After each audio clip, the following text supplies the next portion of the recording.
നാമനിർദ്ദേശ പത്രിക സമർപ്പിക്കാനുള്ള അവസാന ദിവസവും പിന്നിട്ടതോടെ മലയോര മേഖലയിലെങ്ങും തെരഞ്ഞെടുപ്പ് രംഗം സജീവമായി. പ്രമുഖ മുന്നണി സ്ഥാനാർത്ഥികളിൽ ഇത്തവണ യുവാക്കൾക്ക് വലിയ പരിഗണനയാണ് ലഭിച്ചത്.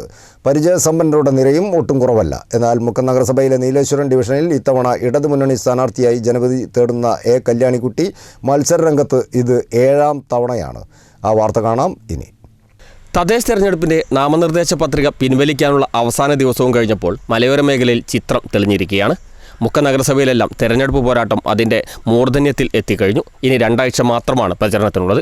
അതിനിടെ നമ്മൾ എത്തിയിരിക്കുന്നത് മുക്കം നഗരസഭയിലെ നീലേശ്വരം ഡിവിഷനിലാണ്, 8ാം ഡിവിഷനിൽ. ഇവിടെ തുടർച്ചയായി 7ാം തവണ ഈ ഡിവിഷനിലുള്ള നഗരസഭയിലും ഗ്രാമപഞ്ചായത്തിലൊക്കെയായി ജില്ലാ കൗൺസിലൊക്കെയായി തുടർച്ചയായി 6 തവണ മത്സരിച്ച് വിജയിച്ച് 7ാം അംഗത്തിനിറങ്ങുന്ന ഒരു സ്ഥാനാർത്ഥിയുടെ കൂടെയാണ് എ കല്യാണിക്കുട്ടി. അവരുടെ വിശേഷങ്ങൾ അവരോട് തന്നെ ചോദിക്കാം.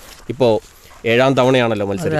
ഈ ഒരു സമയം എന്ത് തോന്നുന്നു? എങ്ങനെ അല്ല, എനിക്ക് ഇങ്ങനത്തെ തിരഞ്ഞെടുപ്പിൽ നിൽക്കാനും ആളുകൾ എന്തെങ്കിലും പറയുന്ന നേരം ഓൽക്ക് എന്തെങ്കിലും ചെയ്തു കൊടുക്കാനോ ഓലിയായിട്ട് സംസാരിക്കാനൊക്കെ വലിയ ഇഷ്ടമാണ്. അപ്പോൾ അതുകൊണ്ടാണ് ഞാൻ നിന്ന് വലോട് നിൽക്കില്ല എന്ന് പറഞ്ഞത്. അതുകൊണ്ട് ഞാൻ നിന്ന് ഇപ്പോഴും അതേ എല്ലാവരുമായിട്ട് നല്ല ബന്ധത്തിലാണ് എനിക്കുള്ളത്. ഇപ്പോൾ നല്ല സന്തോഷമുള്ളത് ഇതിൽ നിന്നതിന്.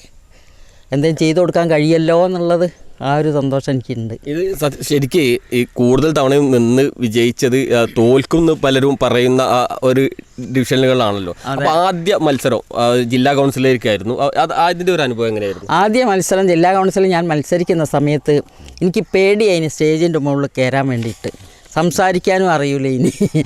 പിന്നെ ഞാൻ പഠിച്ച് ഓരോരോ യോഗത്തിൽ പോകുന്ന സമയത്ത് അവർ പറയുന്നതൊക്കെ കേട്ട് പഠിച്ച് ഞാൻ കാര്യങ്ങൾ പറയുകയിനി. ഇപ്പം എനിക്ക് യാതൊരു പേടിയില്ല.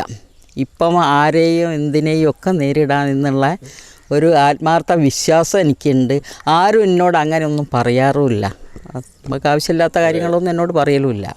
ഈ പലരും ശരിക്കും ഈ ഒരു 70 വയസ്സൊക്കെ കഴിഞ്ഞ ഒരു സമയത്ത് ഇപ്പോഴും ഒരു യുവത്വത്തിൻ്റെ പ്രസരിപ്പോടെയാണ് ഈ പ്രചരണമൊക്കെ നടത്തുന്നത്. എങ്ങനെ സാധിക്കുന്നത്? അത് എന്നോട് എല്ലാവരും ചോദിക്കും. എൻ്റെ ആരോഗ്യത്തിൻ്റെ രഹസ്യം എന്താണെന്നുള്ളത് ചോദിക്കുന്നോട്. അപ്പോൾ അതെന്താണെന്നാണ് ഞാൻ പറയുന്നത്. ഞാൻ എല്ലാ ദിവസവും ഒരു ദിവസവും ഇല്ലാണ്ട് എൻ്റെ പുരയിലേക്കില്ല.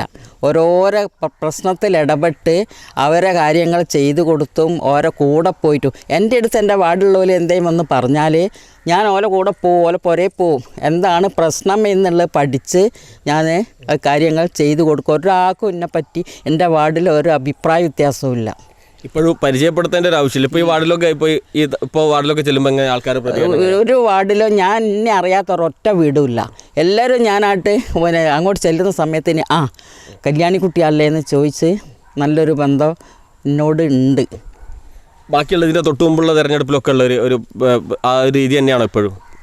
അതെ. തെരഞ്ഞെടുപ്പിലെ എല്ലാ സമയത്തും ഞാൻ കഴിഞ്ഞ പ്രാവശ്യം മാങ്ങാപ്പയിൽ ഡിവിഷനിലേ ആടെ ഞങ്ങളെ വാർഡല്ല, ഞങ്ങൾ വോട്ട് കുറവാണ്.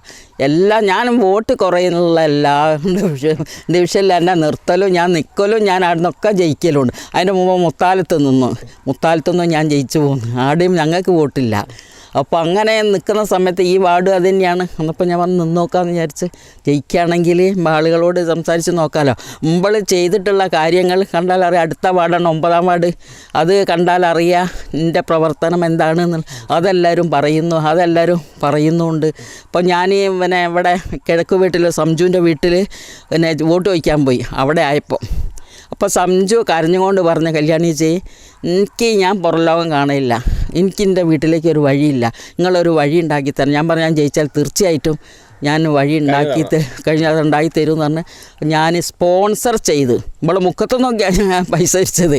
നമ്മൾ അബ്ദുള്ള അസീസ് ഇവരൊക്കെ എന്നോട് പൈസ വിരിച്ച് 6 ലക്ഷമാണ് അത് എസ്റ്റിമേറ്റ്. ഞാൻ എയിനെ കൊണ്ടുവന്ന് നോക്കിച്ച് ഒരു കമ്മിറ്റി വിളിച്ച് കമ്മിറ്റീനെ എല്ലാവരോടും സഹകരിച്ച് എല്ലാവരും കൂടെ ഓനൊരു വഴി ഉണ്ടാക്കി കൊടുത്തു. നമ്മൾ ശരിക്കും ഈ ആദ്യ സമയത്തൊക്കെ ഇപ്പോൾ ജില്ലാ കൗൺസിലേക്ക് മത്സരിക്കുമ്പോൾ വനിതകളൊക്കെ ഈ രംഗത്തേക്ക് വരാൻ മടിക്കുന്ന ഒരു സമയമായിരുന്നു. അന്ന് പിന്നെ എന്തായാലും വീട്ടിൽ നിന്നുള്ളൊരു സപ്പോർട്ട്?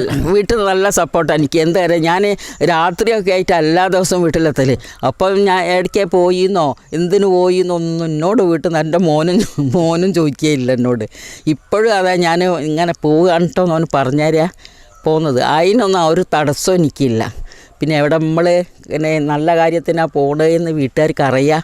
അതുകൊണ്ട് എന്നെ ഒരു കാര്യത്തിലും ബുദ്ധിമുട്ടാക്കുക അതേപോലെ ചോദിക്കുക ഒന്നുമില്ല. എന്തിനു പോയി എവിടെ പോയി എന്നൊന്നും ചോദിക്കില്ല വീട്ടിൽ നിന്ന്. അതുപോലെ തന്നെ മുക്കം പഞ്ചായത്തിൻ്റെ ഒക്കെ പ്രസിഡൻ്റായ സമയത്ത് ധീരമായ ഒരുപാട് നിലപാടെടുത്തിട്ടുണ്ട്. അതിനൊക്കെ ഒരു ധൈര്യം എവിടെ കിട്ടി? അതിനുള്ള ധൈര്യം കിട്ടിയത് എന്താണെന്നറിയോ? അങ്ങനെ അറിയാം, മണൽ പിടിക്കാൻ പോലീസിനെയും കൊണ്ടാണ് മണൽ പിടിക്കാൻ പോവുക. ഞാനുള്ള പണമല്ലോ നമ്മളെ ഷോപ്പിംഗ് കോംപ്ലക്സ് ചെയ്തത്, നമ്മളെ ബസ് സ്റ്റാൻഡിൽ പിന്നെ കോൺക്രീറ്റ് ചെയ്തത്, അപ്പോഴത്തെ അരീക്കോട് ബസ് സ്റ്റാൻഡ്, പുതിയ ബസ് സ്റ്റാൻഡ് ഉണ്ടാക്കിയൊക്കെ ഞാൻ ഉള്ള സമയത്താണല്ലോ. അപ്പം അന്ന് ഒരുപാട് കാര്യങ്ങൾ, അപ്പോൾ ഒരാവേശം, ഇപ്പോൾ ഓരോരോ കാര്യം വരുന്ന സമയത്ത് അത് ചെയ്യിക്കണം എന്നുള്ളൊരാവേശം വരിക. അന്നപ്പം നമ്മളങ്ങ് എവിടെ പോയാലും കിട്ടുക ചിലവിടെയൊക്കെ പോയിട്ട് നമ്മൾ അതൊക്കെ ചെയ്യും, അവരോട് ചോദിച്ച് വാങ്ങി കൊണ്ടുവരും നമ്മൾ.